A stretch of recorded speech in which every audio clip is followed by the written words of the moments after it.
నీ దేహము నీ దేహముతో విగ్రహములతోటి ఏం పొందిక?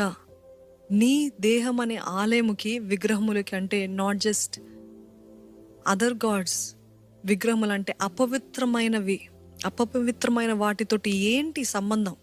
ఏంటి అపవిత్రమైనది? నువ్వు చూసే దృశ్యాలు అపవిత్రమైనవా?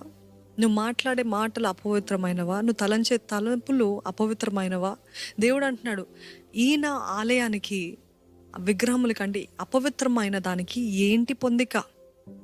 మనము జీవము గల దేవుని ఆలయమై ఉన్నాం. అందుకే దేవుడు ఇలాగ సెలవిచ్చుచున్నాడు, నేను వారిలో నివసించి సంచరింతును. ఆమెన్. నేను వారి దేవుడనై ఉందును, వారు నా ప్రజలై ఉంటారు. కాబట్టి ఈ రోజు నుండి నువ్వు నేను మనము నిశ్చయించాల్సింది ఏంటంటే, ప్రత్యేకముగా ఉండండి. వారి మధ్యలో నుండి బయలు వెడలి ప్రత్యేకముగా ఉండండి.